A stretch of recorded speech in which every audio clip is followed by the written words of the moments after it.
and I'm the resident support manager here at Parasol Alliance. And thank you for joining me today. And we're going to learn about battery technology and charging. Can your laptop survive an hour without being plugged into the wall? Is your phone's battery life shorter than it used to be? Do you know somebody who complains about their phone always being slow or unresponsive? And maybe you are that person, and that's okay. These are all signs that your device's battery life and health may be deteriorating. Understanding battery life and health is the key to getting the most out of your device. And we're going to take a closer look at why this happens and how you can take control of your device's performance and longevity. Learning about how modern batteries work can drastically improve your experience with technology by increasing your device's useful lifespan through some simple habits. And in the long run, this can save you hundreds of dollars in device replacements.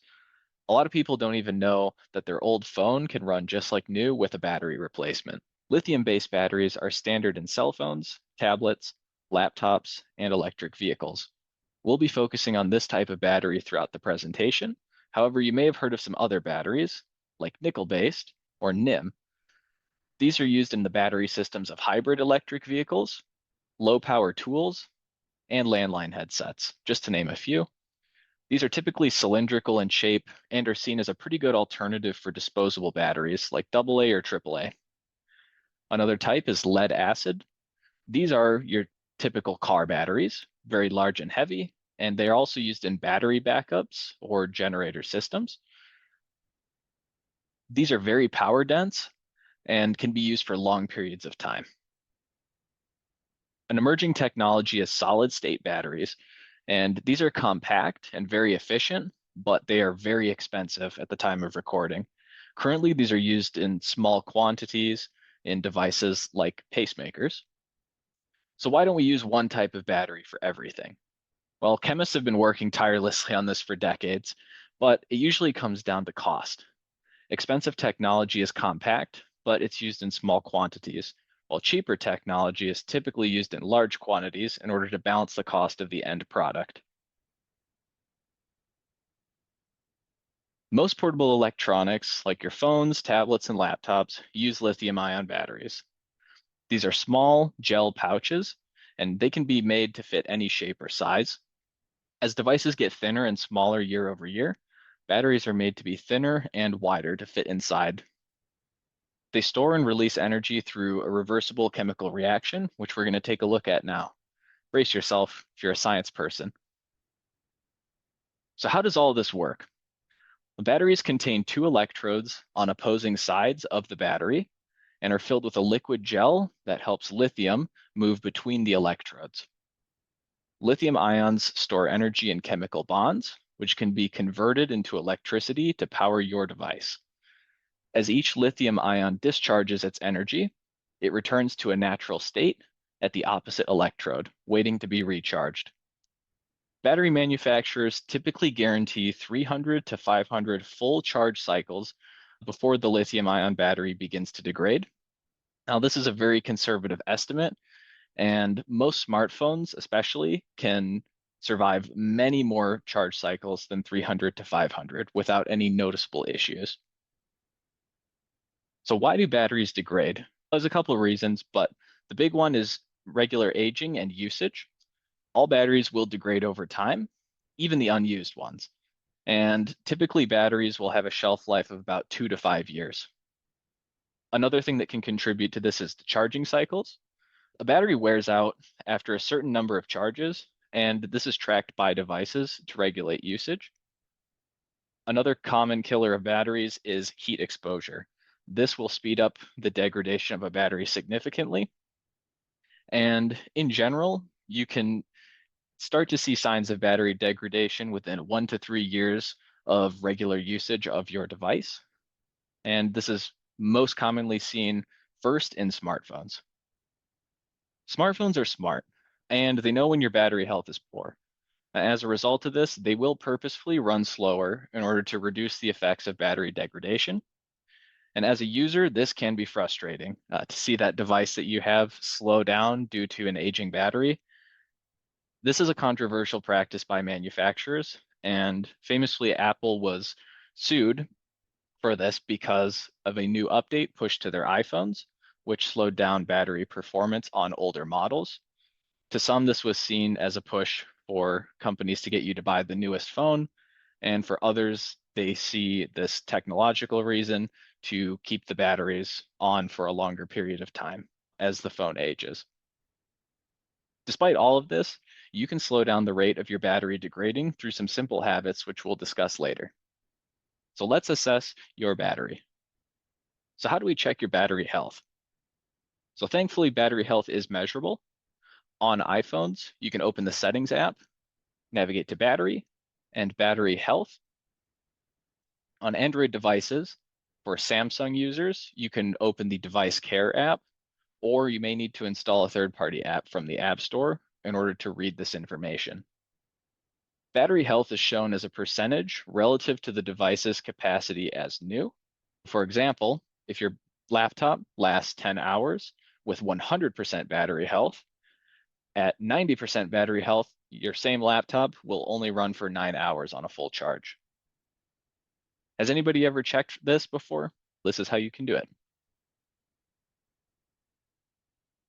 And speaking of laptops, the easiest way to gauge how long your laptop, and speaking of laptops, you can check battery health on them as well. Now, most people will go by how long their laptop can stay unplugged before the battery is low and needs to be charged again. But there's also a technical way to do this. And if you're a bit savvy, you can follow the instructions below.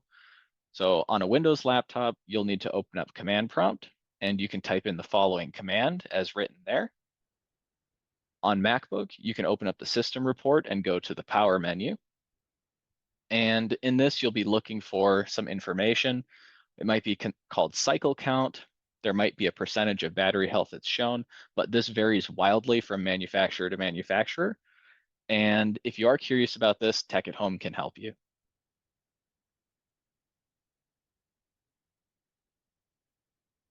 When do you need to replace a battery? Typically, in the industry, a battery is considered worn out when its capacity drops below 80%. If a laptop lasts less than 2 hours on a full charge, the battery is significantly degraded and you should consider a replacement battery.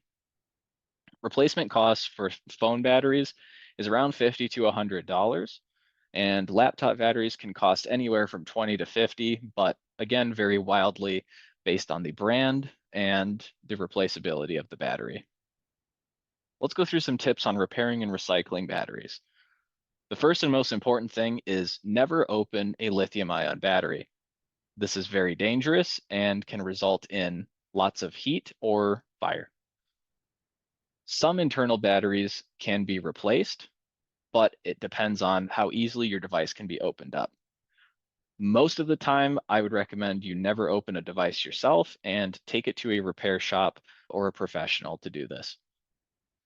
Many laptop batteries can also be replaced, but they require a very specific battery that can typically be purchased online. Tech at Home can help you research this and get assistance. Next, don't throw batteries in the trash. You need to recycle them properly.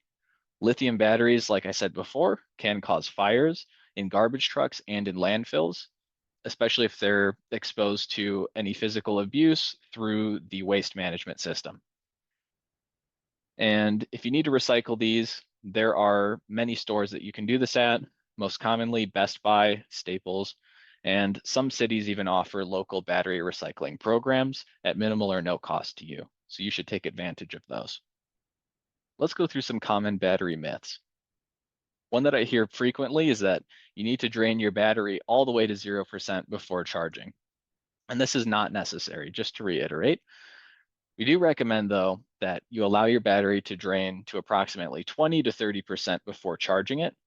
And this way you can minimize the amount of full charge cycles that your device is exposed to, and it will make your battery last a lot longer. And we'll talk more about that later. Another myth that I hear is that overnight charging can ruin a battery. And this one is completely false, especially with the latest devices. Modern devices will stop charging at or before 100% capacity. And again, this is just a smart protection that they have to increase the longevity of your battery.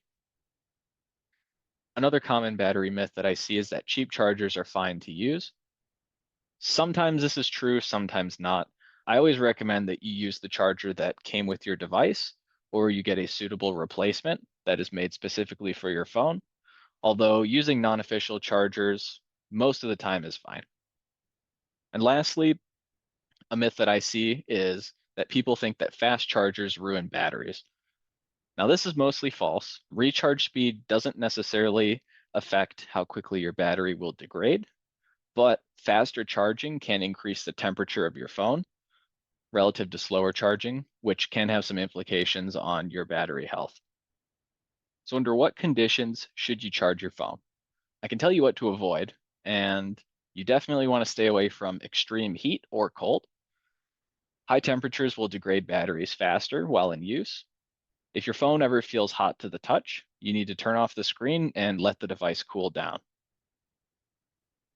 Next, don't use a swollen battery. Now, if you're not looking at the inside of your phone, you might not be able to tell when a battery is swollen. However, on the pictures here, you can see some signs that a swollen battery is physically separating a phone. So there on the right, you can see the screen is starting to bulge away from the frame of the phone. That is not normal and that's not water damage. If you see a phone like that, you definitely need to stop using it and look at getting a replacement immediately. And lastly, recycle your batteries properly. Take these to recycling centers like we stated before. So what can you do now to get the most out of your phone's battery? First, you want to dim your screen to the lowest setting that's visible to you. The dimmer that your screen is, the longer your battery will last, and thus the less wear you're putting on it. Now, this can be difficult, and for some people, this isn't an option. But if your phone has an automatic dimming feature, your phone will control the brightness based on the ambient light. So in light conditions, like out in the sun, it'll run at max brightness, so you're able to see the screen. And later at night, when the ambient lighting is lower, it will dim your phone screen accordingly, and your eyes should be able to adjust and see the screen without issue. I highly recommend you do this because your phone will run at lower dimming settings without you having to even change a slider manually. And this has very good battery implications. Next, you want to avoid using your phone for long periods of time while it's charging. To put it simply, if you're sitting down on the couch or on a chair and you're using your phone while it's plugged in, just unplug the phone and use it like normal and allow it to get down to that 20 to 30% range before you plug it back in and let it charge. Next, piggybacking off of that, let your battery drain significantly low before recharging it. I typically recommend the 20 to 30% range, and by doing this, you'll reduce the total amount of charge cycles on your battery, which will greatly improve your health and make your battery last potentially an extra year or more. Don't expose your phone to extreme heat or cold while it's charging or being used. Now, you might think this is silly. How often is your phone in an extreme cold or heat situation? But let me pose you with this. Phones exposed to sunlight can get very hot quickly because not only is the sun beating down on a dark device, but that device itself is also generating heat. So one common thing that I see that I encourage people don't do is be mindful of where your phone is charging. For example, if it's on a windowsill and there's direct sunlight through the window on it, or if your phone is charging in a vehicle, these are all common circumstances that you might not think of as extreme heat, but to the phone itself, these are very hot conditions and they will drastically depreciate your battery. So be mindful of those. And lastly, avoid using wireless chargers, especially in cars. But with this, wireless chargers are an alternative to plugging your phone in with a regular cable. If your phone is able to be charged through a regular cord, you need to do that because wireless chargers will put extra heat. Goodness, it's the end of the day brain fog. I think that's what it is. And lastly, you'll want to avoid wireless chargers. So the difference between a corded charger and a wireless charger is that one will plug into the charge port and the other one doesn't. Wireless chargers use a lot of extra energy and subject your phone to a lot of unnecessary heat, which is bad for the battery in the long run. And if you can use your phone with a regular charge cord, always want to choose that route because it will stay cooler while it's charging. As a cool anecdote, my mom and I actually both owned Motorola phones, and we had the identical make and model, and I practiced very good charging habits. She unfortunately did not. Her phone ended up lasting her around 3 years with the regular battery before it started showing very bad signs of wear. And I actually got to use my phone for upwards of 5 years. And just through regular battery maintenance habits, I was able to get an extra 2 years out of the exact same device under very similar circumstances.